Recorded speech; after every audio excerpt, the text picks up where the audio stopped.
में आज हम पढ़ेंगे भगवंत मान,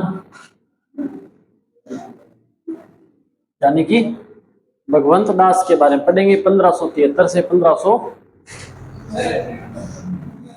हाँ बोलो बोलो। हाँ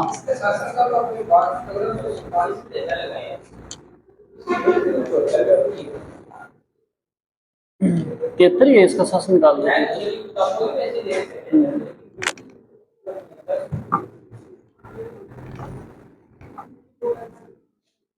एक मिनट,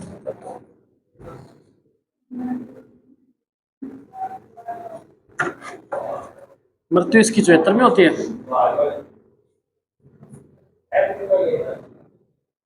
हो सकता है। ये क्या है कि आमेर के जितने भी राजा थे ना, इन्होंने जब से अधीनता स्वीकार करी थी, तो ये आमेर के अंदर कम रह करके ज्यादातर ये रहते थे बाहर। आमेर में तो बहुत ही कम रहे थे, है ना। इनको मुगल क्या करते थे, दक्षिण भारत भेज दिया, ईरान भेज दिया, काबुल भेज दिया, ऐसी जगह इनको भेजे रखते थे। तो उनको ऐसा फील हो जाता था अभी अब यहाँ राजा की जरूरत है, तो हो सकता है कोई किसी को 6 महीने पहले बना दिया हो सकता है किसी को उससे पहले किसी को बना दिया हो, ऐसा कुछ सिस्टम हो गया होगा। बाकी कोई पुख्ता इसके बारे में ऐसा कुछ है नहीं मेरे पास कि क्यों इसको पहले राजा बनाया, या मेरे हिसाब से इसकी मृत्यु के बाद ही बनाया था। हम पढ़ रहे हैं भगवंत दास। मैंने आपको बताया था। अच्छा, भगवंत दास के पिता का क्या नाम था बताओ? बारमल। मैं आपको ये अच्छे से बता चुका हूं कि बारमल ने अपनी पुत्री, बारमल की पुत्री का क्या नाम था? क्या नाम था? मानी बाई या हरका बाई मरियम उजमानी। और बारमल का ये क्या है? ये बारमल का क्या है? पुत्र है। मानी बाई का विवाह किससे करवाया इसने? मानी बाई का विवाह हुआ था किससे? अकबर से। जब विवाह अकबर से किया गया तभी अकबर से क्या कर लेती? संधि कर लेती। मुगलों के साथ संधि करने वाला भी पहला राजा कौन हो गया था? बारमल। इसने क्या किया था? अपने पुत्र भगवंत दास को अकबर के दरबार में नियुक्त कर दिया था। अकबर भगवंत दास को क्या किया था?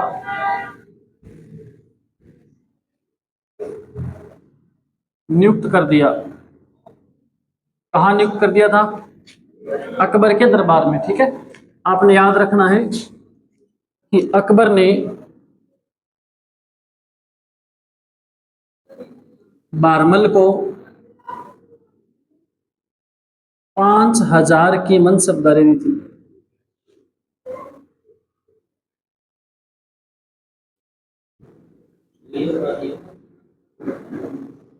ठीक है,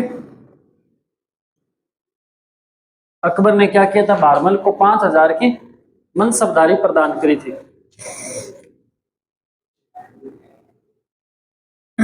बाद में क्या हुआ? भगवंत दास ने भी अपनी पुत्री का विवाह अकबर के पुत्र जहांगीर से कर दिया था। पता आपको?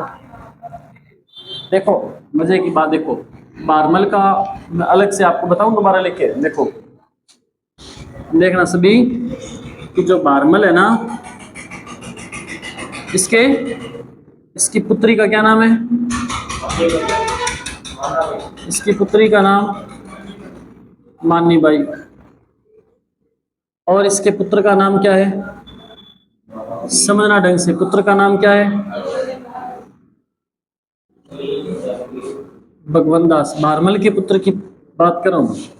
मानी बाई का विवाह किससे हो गया? इधर दिल्ली में कौन है? दिल्ली में है अकबर। अकबर का मानी बाई से विवाह हो गया और इनके पुत्र का नाम था, इनके पुत्र का क्या नाम था? जहांगीर। जहांगीर के साथ विवाह कर दिया था भगवंत दास की पुत्री। इसकी पुत्री का नाम था मानबाई। मानबाई का विवाह किससे हो गया था? बात समझ आई क्या आपको? बारमल ने भी अपनी पुत्री का विवाह अकबर से किया। बारमल के पुत्र भगवंत दास ने भी अपनी पुत्री मानबाई का विवाह अकबर के पुत्र किससे किया था? जहांगीर से किया था। खतरनाक बात है कि नहीं है, बताओ? खतरनाक है ना, याद रखना। इसी मानी बाई का बाद में पुत्र हुआ जिसका नाम था, हाँ मोस्ट इंपॉर्टेंट है, यहां लिख रहा हूं मैं, इन्हीं के पुत्र का नाम था खुसरो खां।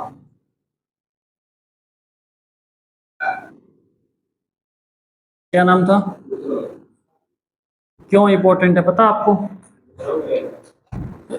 ध्यान दे रहा है? अच्छा, ये चीज बहुत इंपॉर्टेंट है जो बता रहा हूं, इसको समझिएगा ढंग से, आपने कंफ्यूज नहीं होना है। बारमल के पुत्र भगवनदास, भगवनदास की पुत्री मानबाई, मानबाई का विवाह जहांगीर से हुआ, जहांगीर और मानबाई के पुत्र का नाम था खुसरो खां। सुनना ढंग से, इस खुसरो खां ने क्या कर दिया था, अपने पिता के विरुद्ध विद्रोह कर दिया था।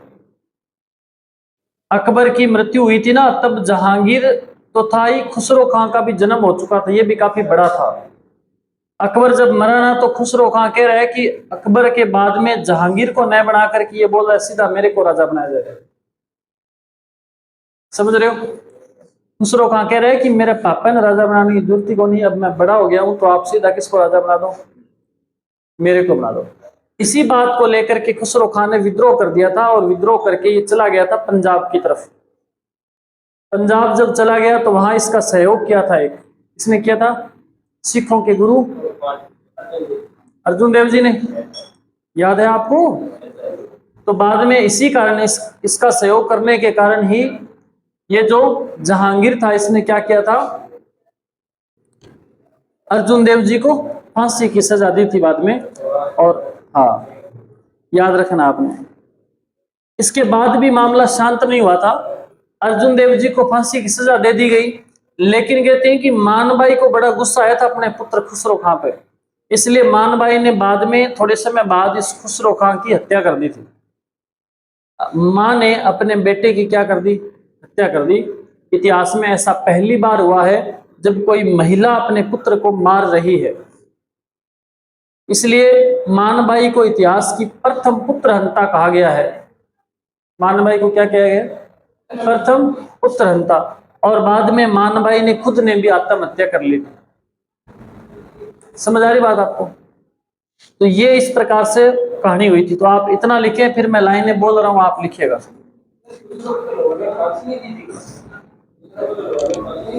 खुसरो को लाहौर में फांसी नहीं दी, खुसरो की हत्या करी गई थी मानबाई के द्वारा, इसलिए इसीलिए मानबाई को पुत्र हंता के रूप में जाना जाता है। इंपॉर्टेंट बात है, काफी महत्वपूर्ण बात है। लिखो, आप इतना लिखो एक बार, बारमल के पुत्र भगवनदास की पुत्री मानबाई का विवाह की सेवा जहांगीर से, इतनी बात लिखनी है, ठीक है?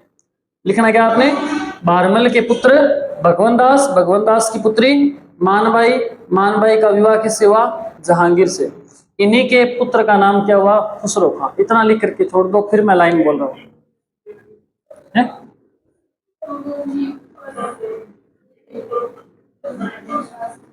हाँ, ये मैंने आपको बताया था। देखो, ये चीजें, सारी चीजें आप ऐसे नहीं कि आप एक एक लाइन लिखते जाओ, कुछ चीजें समझिएगा आप। मैंने आपको क्या बताया है कि बारमल ने जब अपनी पुत्री माननी बाई का विवाह किया था ना, किससे, आगे वो अकबर से, किससे किया, अकबर से। तब इस बारमल, ये पहला राजा था बारमल जिसने मुगलों की अधीनता स्वीकार करी थी, और इसी दौरान इसने क्या किया, अपनी पुत्री का विवाह किया अकबर से। दूसरा काम इसने क्या किया था, इसने अपने पुत्र बारमल के पुत्र का नाम क्या है, भगवनदास, इस भगवनदास को भी कहां नियुक्त कर दिया था, अकबर के दरबार में नियुक्त कर दिया था। मैंने आपको बताया था, भगवनदास को नियुक्त किया इसने, साथ में भगवनदास के पुत्र को, यानी कि बारमल के पोते को भी 12 वर्ष की आयु में नियुक्त कर दिया था, किसके दरबार में, अकबर के दरबार। बताया था ना मैंने कल की क्लास में आपको, हाँ, मान सिंह को, इसलिए उसको दत्तक पुत्र की वो उपाधि वगैरह दी गई थी, याद नहीं क्या? तो आप इतना लिख लीजिएगा, ये चीज लिख लेना थोड़ा सा, यहाँ नियुक्त कर दिया अकबर के दरबार में भगवनदास, किसने किया था, बाद में लिखवाए हुए, ये चीज लिखे, बारमल के पुत्र भगवनदास की पुत्री मानबाई का विवाह जहांगीर जो अकबर का पुत्र है उससे हुआ था, और इन्हीं के पुत्र का नाम था खुसरो खां। ये लिखने के बाद आगे लाइन लिखें,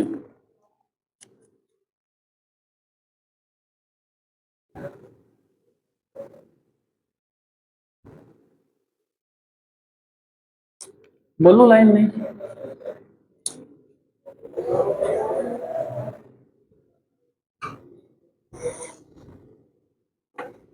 ये नोट कर लिया तो आगे लाइन लिखी।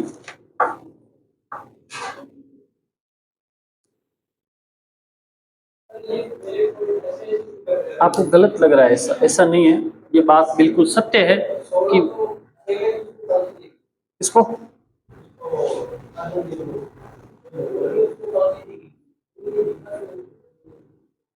देखो, अर्जुन देव जी को तो फांसी बाद में दी गई थी। हाँ, आत्महत्या इसने कर ली थी, मानबाई ने ही अपने पुत्र को मारा था, खुसरो खां को, और फिर इसने आत्महत्या की। बात बिल्कुल सत्य है, इसमें कोई दो राय नहीं है। फांसी जरूर दी गई थी अर्जुन देव जी को, ये बात तो बिल्कुल सत्य है। ठीक है, कहीं कोई हो सकता है कहीं से आपने कोई पढ़ लिया हो कोई उल्टा सीधा। ठीक है, ये इसलिए इंपॉर्टेंट है, बाकी तो हम मान लेते हैं क्योंकि इतिहास में पुत्रहंता के रूप में इसको जाना जाता है। इसने अपने पुत्र को मारा था तभी इसको पुत्रहंता कहा गया, वरना इसको पुत्रहंता नहीं कहते। आप लिखिएगा नई लाइन में जल्दी से, आपने लिखना है कि खुसरो खान ने जहांगीर का विद्रोह किया। लिख रहे हो क्या? लिख रहे हो ना?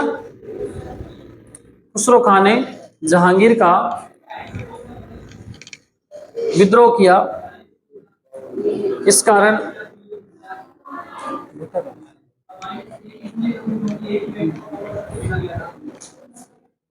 विद्रोह किया, इस कारण क्या हुआ? इस कारण यह बाद में गुरु अर्जुन देव की शरण में चला गया था।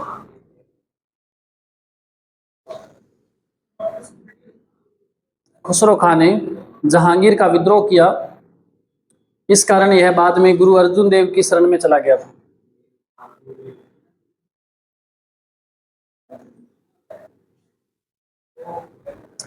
गुरु अर्जुन देव सिखों के 5वें गुरु थे, ब्रैकेट में लिख सकते हो।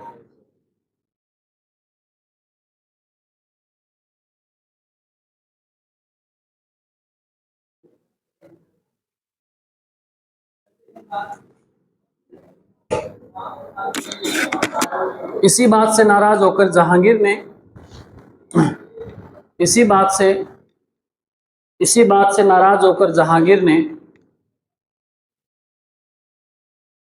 इसी बात से नाराज होकर जहांगीर ने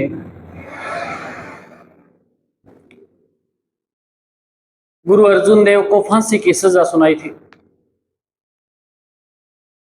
गुरु अर्जुन देव को फांसी की सजा सुनाई थी।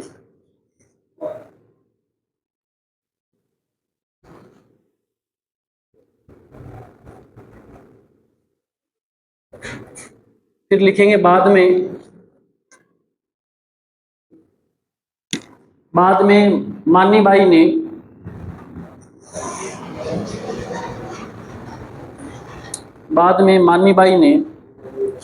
अपने पुत्र खुसरो खां की बाद में मानबाई ने यही है। बाद में मानबाई ने अपने पुत्र खुसरो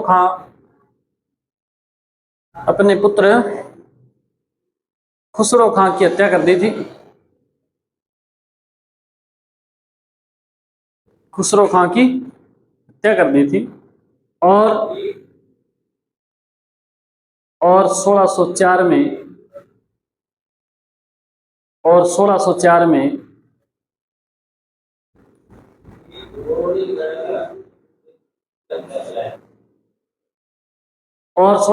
में स्वयं ने भी आत्महत्या कर ली थी। 1604 में स्वयं ने भी आत्महत्या कर ली थी। इतनी बात लिख ली। फिर एक लाइन लिख लेना नोट लगा करके,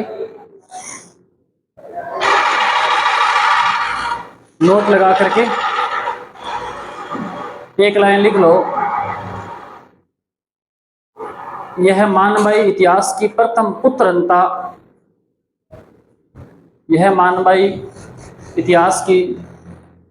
पुत्रहंता, के नाम से जानी जाती है। ठीक है,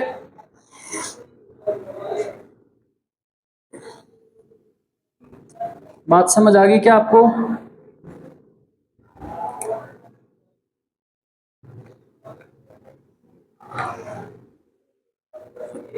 फिर आप नई लाइन में लिखेंगे आगे। सबसे बड़ी दिक्कत ये होती है, यहां जो इनका मैंने आपको लिखा है ना, ये क्या लिखा है आपको? ये जो इनकी रिश्तेदारी बताई है ना मैंने, इनमें गड़बड़ी होती है। आप लिखो अंतिम समय में भगवान दास को, अंतिम समय में भगवान दास को पंजाब का सूबेदार बनाया गया था।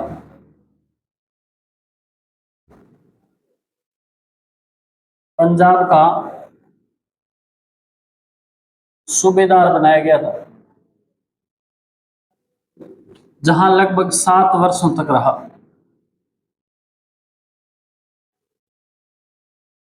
लगभग कितने वर्षों तक पंजाब का सूबेदार रहा? 7 वर्षों तक। लिख लिया? सूबेदार रहा 7 वर्षों तक। बाद में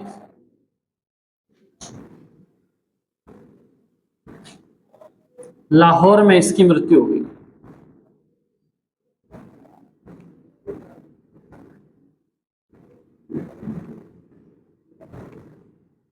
बात खत्म।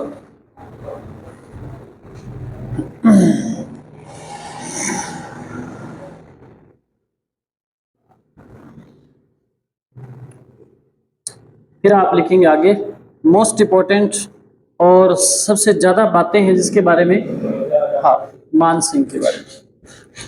तो आप हेडिंग डालें मान सिंह।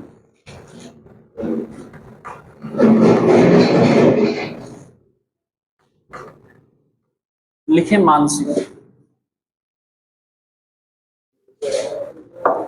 मान सिंह का जन्म लिखेंगे 2 दिसंबर 1530। मान सिंह का जन्म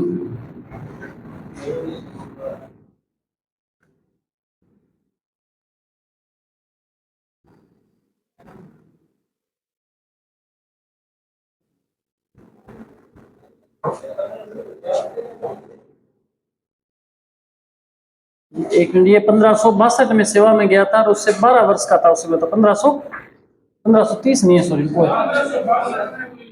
हाँ 1550 होगा।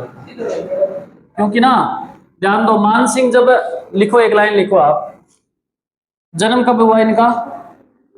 2 दिसंबर 1550 ईस्वी के अंदर।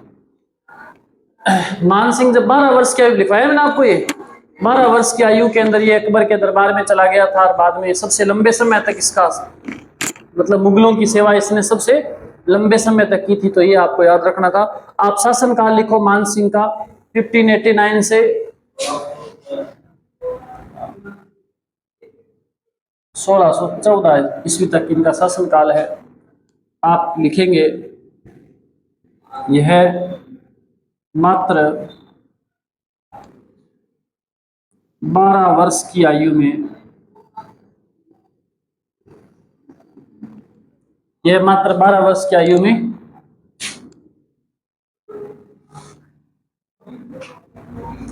मुगल दरबार में चला गया था।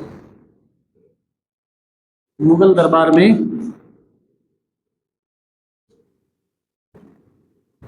उपस्थित हो गया था। ठीक है, नई लाइन में लिखेंगे अकबर ने इसे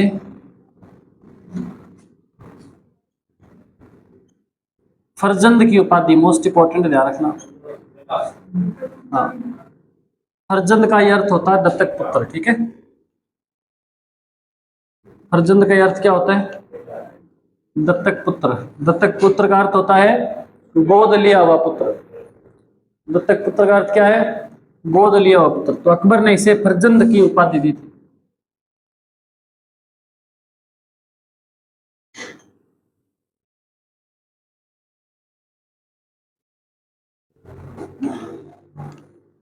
ये लाइन भी साथ साथ आप लिख सकते हैं। सबसे लंबे समय, ये तो लिख लिया ना, सबसे लंबे समय तक मुगलों की सेवा करने वाला, लिख लो। ये भी पेपर में आया हुआ प्रश्न है, आप अंदाजा लगा लो। 62 से 14 तक सबसे लंबे समय तक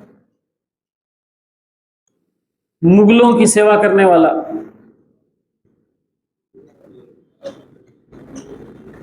सबसे लंबे समय तक मुगलों की सेवा करने वाला राजा था ये, जो 12 वर्ष की आयु में 1562 ईस्वी के अंदर उपस्थित हुआ था। और 1614 में जब तक मृत्यु नहीं हुई थी तब तक ये मुगलों की सेवा करता रहा था। तो आप देख लें कितने साल हो गए, कितने हो गए बताओ। अरे गणित की क्लास लगाता हूँ ना मैं सुबह आपकी, बताओ फिर। अरे 62 से 14 नहीं पता, 38 और 14 जोड़ दो, 40 और 12 जोड़ दो, बेहतर कैसे होगा। अरे 1562 में उपस्थित हुआ और 1614 तक रहा। क्या आप नहीं बता सकते जोड़ करके कितने वर्ष? 52 साल। कैसे कैसे लोग हैं देखो। लिखो, नई लाइन में लिखो। अकबर ने इसे 7000 की मनसबदारी प्रदान की थी। मोस्ट इंपॉर्टेंट लाइन है ये, मोस्ट इंपॉर्टेंट लाइन है। क्या है? अकबर ने इसे कितने हजार की? 7000 की मनसबदारी, जो सबसे ज्यादा थी, ये भी ध्यान रखना। हाँ, ये सर्वाधिक मनसबदारी अगर किसी व्यक्ति को मिली थी तो वो किसको मिली थी? मान सिंह को 7000 की मनसबदारी प्रदान की थी। इसने, अकबर ने। ठीक है, फिर आपने लिखना है कि यह 2 राजाओं के समकालीन था। मान सिंह कितने राजाओं के समकालीन था? यहां लिख रहा हूं मैं, मान सिंह 2 मुगल राजाओं के समकालीन।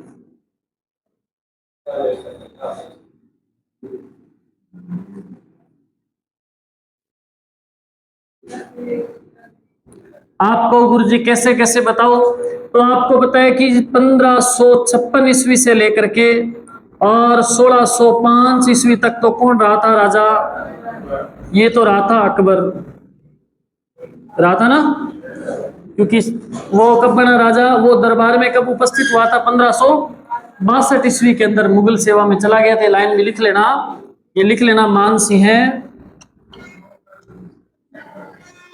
1562 में मुगल सेवा में उपस्थित हुआ था ये। ठीक है, ये भी पूछा जा सकता है आपसे, मुगलों की सेवा में कब उपस्थित हुआ था? तो 1562 ईस्वी के अंदर। ये 2 मुगल राजाओं के समकालीन। देखो 1562 ईस्वी में जब ये दरबार में उपस्थित हुआ तब राजा कौन बन चुका था? देखो 1562 में 6 साल हो चुके थे अकबर को शासक बने को, हो गए थे ना। 1560 में अकबर ने समय अपने हाथ में कमान पकड़ी थी दिल्ली की। उससे पहले तो उसका जो सेनापति था वो बैराम खान नाम का व्यक्ति, वो शासन को संचालित किया करता था। 1560 में जब भी, अच्छा, अकबर को महान कहा जाता है। अकबर को क्यों महान कहा जाता है पता है आपको? क्योंकि अकबर बड़ा दूरदर्शी व्यक्ति था। अकबर जब राजा बना ना तो उसको इस बात का पहले से आभास हो गया था कि अकबर से पहले कौन था दिल्ली में? हुमायूं राजा था। तो बीच में शेरशाह सूरी आया था, हुमायूं को भगा दिया था, बेचारा बड़ा मुश्किल भटकते भटकते राजा बना था। अकबर को यह पता था कि अगर दिल्ली में हमारी जड़ें मजबूत ना हुई, अकबर को पता है कि दिल्ली में अगर हमारी जड़ें मजबूत ना हुई तो हमें यहाँ कोई टिकने नहीं देगा। और अकबर को इस बात का भी पता था कि सबसे ज्यादा जो ताकतवर लोग हैं फिलहाल, सबसे जो दृढ़ संकल्प लेने वाले व्यक्ति, जो आन बान शान के लिए अपने प्राण देने वाले व्यक्ति है, अपने देश के लिए अपने प्राण न्यौछावर करने वाले कोई व्यक्ति है तो वह राजपूत। उसने कहा अगर राजपूतों का मुझे सहयोग मिल जाएगा तो मैं अपनी जड़ें मजबूत कर पाऊंगा, फिर मुझे कोई नहीं हरा पाएगा। और उसने ऐसा ही किया। उसने युद्ध न करते हुए सुलह कुल की नीति अपनाई थी। अकबर ने कैसी नीति अपनाई थी? सुलह कुल की। उसने सभी आसपास के राजपूतों से सुलह करके उनको अपने अधीन कर लिया था। और जब राजपूत सारे के सारे इतने खतरनाक योद्धा हुआ करते थे, वो सब अकबर के अधीन हो गए।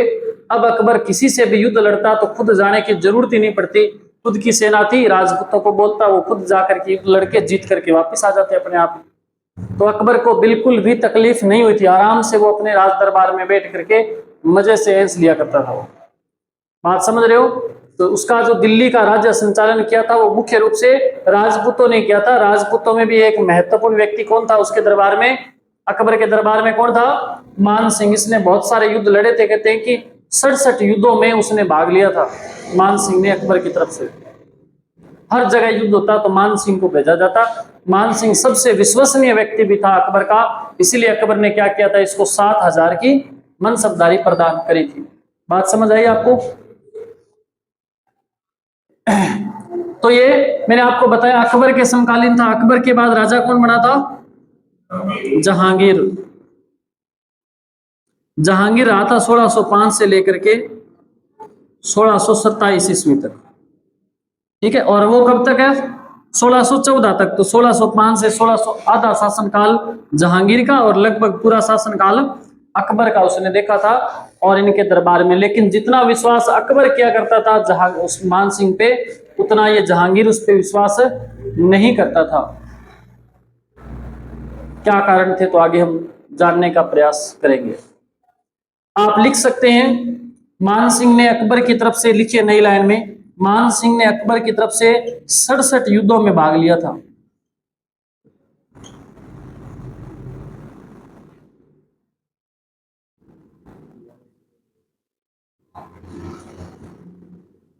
कितने युद्धों में भाग लिया था उसने? 67 युद्धों में भाग लिया था। 67। 67 होता है क्या? 67 होता है? हाँ।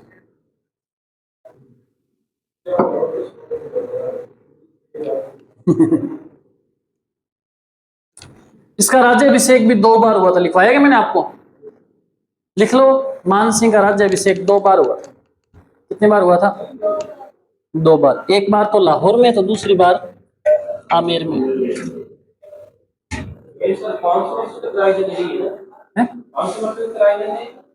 क्या क्या क्या क्या कह रहे हो? 500 वर्ष तक राजधानी रही। 500 वर्ष तक शायद, तो कोई आंकड़ा में तो जयपुर की स्थापना कर दी थी ना। पहले वो रामगढ़, इसके बाद में जयपुर ही रहा था, उससे पहले तो कोई बना ही नहीं। और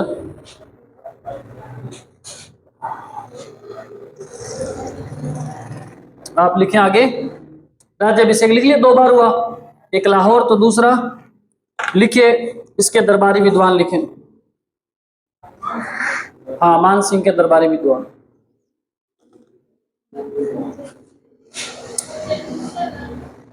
दूसरी बार राज्याभिषेक आमेर में।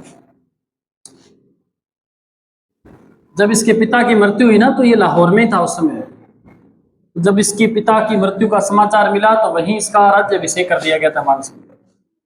फिर इसका विधिवत रूप से राज्याभिषेक दोबारा किया गया था आमेर बुला करके। दरबारी विद्वान लिखो मुरारी दान। एक तो क्या नाम? मुरारी दान। मुरारी दान का ग्रंथ लिख लो। मान प्रकाश ग्रंथ का नाम क्या है? मान प्रकाश। एक और दरबारी विद्वान लिखो जगन्नाथ।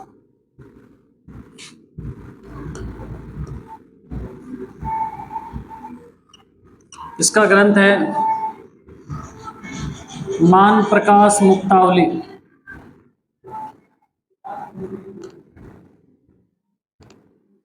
ग्रंथ का नाम है मान प्रकाश मुक्तावली। एक दरबारी विद्वान था दलपत राज।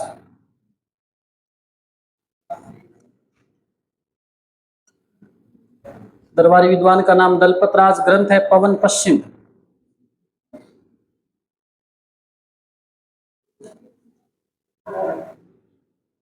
ग्रंथ का नाम है पवन पश्चिम।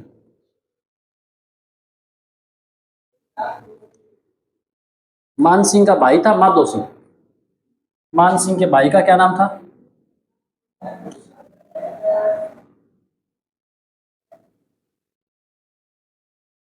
मोस्ट इंपॉर्टेंट है माधो सिंह के संरक्षण में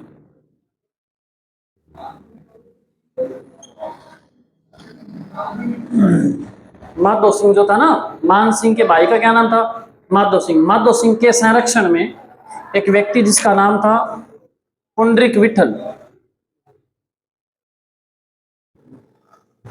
एक मिनट लिख रहा हूं, क्या नाम था? अब देखो,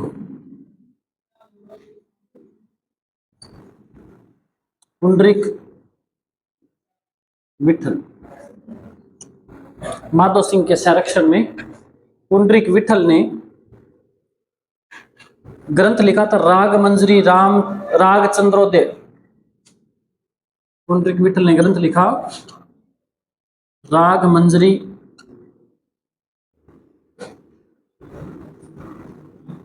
राग चंद्रोदय,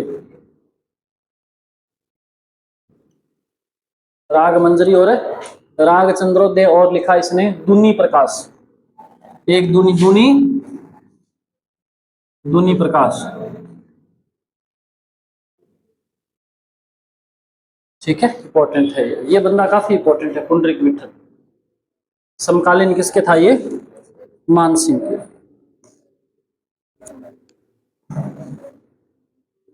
तो दादू दयाल जी थे ना, वो भी इन्हीं के समकालीन थे, याद रखना। हाँ, आप लिखिए मान सिंह के समकालीन या मान सिंह के काल में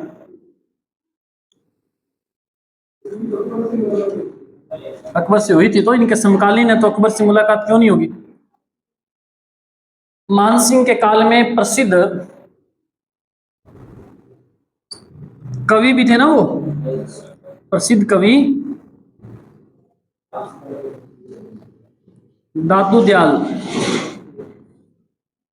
दयाल जी हुए थे। ठीक है, प्रसिद्ध कवि थे दादू दयाल जी। वो किसके समकालीन थे? वो मान सिंह के समकालीन, इनके काल में हुए थे वो। और क्या विशेषता है?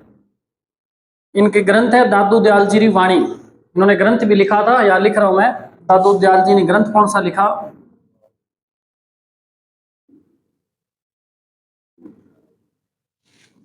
दादू दयाल जी वाणी।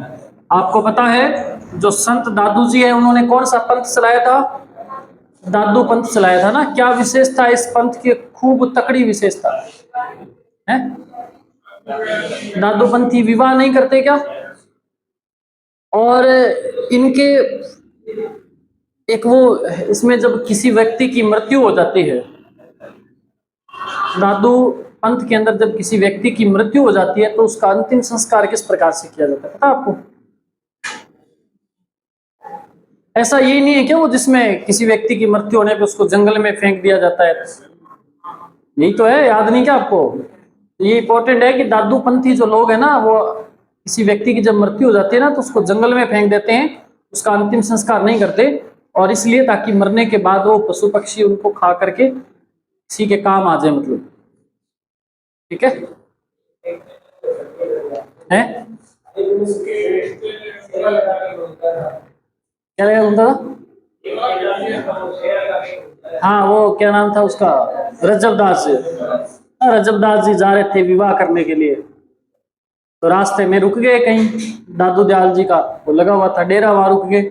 दादू दयाल जी के प्रवचन सुन करके और वहीं रुक गए थे, आगे गए नहीं थे ना, वापिस आए थे। तो जब वो गए थे तब दूल्हे के वेश में थे, तो आजीवन दूल्हे के वेश में रहे थे, और दूल्हे के वेश में उनकी पूजा की जाती है। खतरनाक मोटिवेटर मान सकते हैं आप दादू दयाल जी को। कोई विवाह करने के लिए घर से रवाना हुआ है, काफिला लेकर के निकला है गाड़ियों का, और रास्ते में किसी संत के प्रवचन सुन करके उस काफिले को छोड़ करके सब कुछ त्याग करके वहीं रुक जाना, कितना खतरनाक व्यक्ति दादू दयाल जी रहे होंगे। इसलिए जिन लोगों का विवाह नहीं होता ना, वो रजब जी की पूजा करते हैं।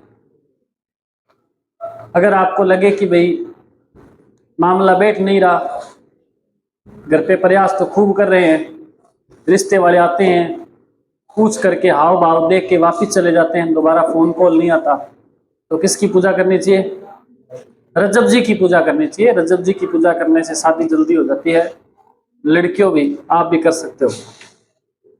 इसके बाद लिखो आगे, कोशिश करो जब तक शादी नहीं हो तब तक कामयाब हो जाओ। कामयाब हो जाओगे तो शादी शादी तो हो ही जाएगी। इसके बाद आपको एक बड़ी महत्वपूर्ण बात मैं बता रहा हूं।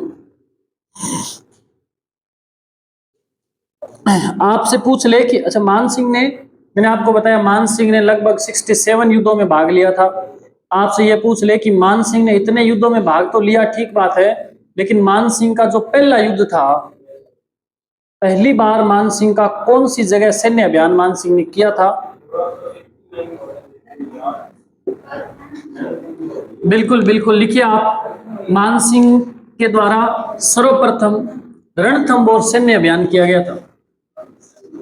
मान सिंह ने सबसे पहला सैन्य अभियान कहां किया था? तो आप बताओगे रणथंबोर। नोट कर लो, इसको लिख लो आप।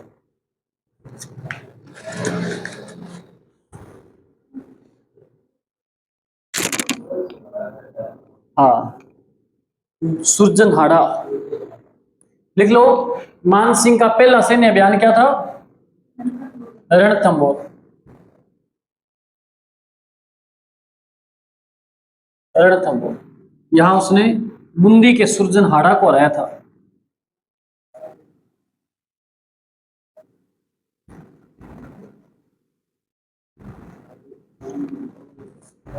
इंपॉर्टेंट है।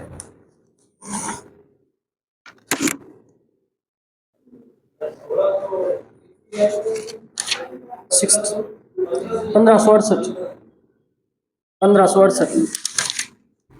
इसके बाद लिखिए, आपको पता है दूसरा अभियान तो इसने 1573 ईस्वी के अंदर ये महाराणा प्रताप के विरुद्ध, विरुद्ध तो नहीं कह सकते, महाराणा प्रताप को मनाने के लिए शिष्टमंडल के रूप में गए थे ना। ये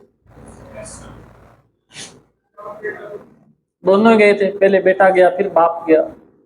बेटे से बात नहीं बनी, बाप बोला मैं बात करता हूं। लिखिए नई लाइन में, लिखो मान सिंह को 1573 में, जून 1573 में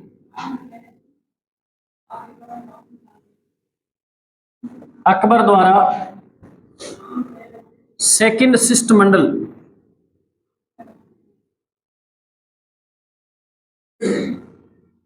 के रूप में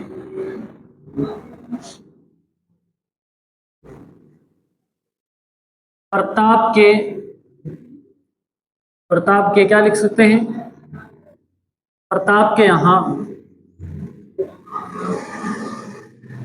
भेजा गया था, लेकिन असफल रहा।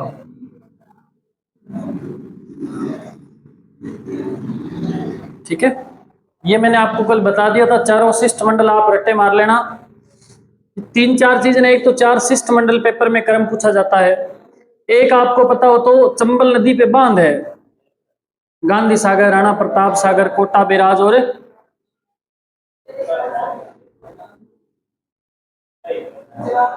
जवाहर सागर, इनका भी क्रम पूछ लिया जाता है। तो ये चीजें याद कर लेना, थोड़ा ढंग से इनको पढ़ लेना बेटा। इसके बाद आप आगे आगे देखें। 1580 में अकबर ने सिंध प्रांत में नियुक्त कर दिया इसे। 1580 में यहां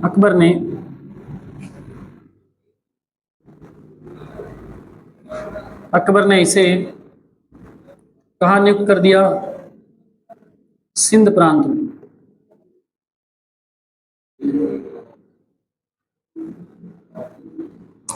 1580 में अकबर ने इसे सिंध प्रांत में नियुक्त कर दिया। 1581 में काबुल के मिर्जा हाकिम को इसने पराजित किया था। 1581 में काबुल के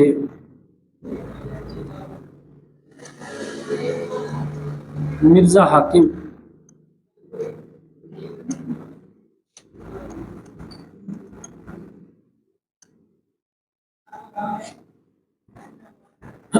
मिर्जा हाकिम को इसने पराजित किया।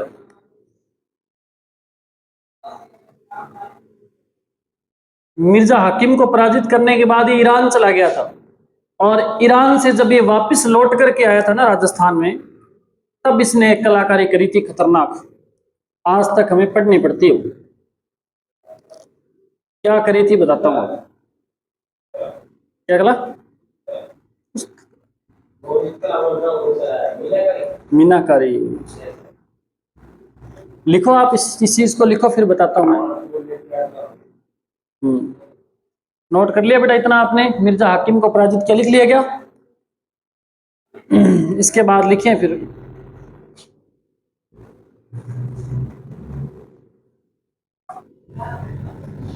बोल दूं क्या नेक्स्ट लाइन? रितु लिख लिया इतना? लिखो जल्दी लिखो। नोट्स बना रहे लड़कियां, सब अच्छे अच्छे नोट्स बना रहे हैं। आप भी बना रहे हो? लड़के कम बनाते हैं नोट्स, 1 2 3, कुछ को आप नहीं बना रहे? नहीं बना रहे।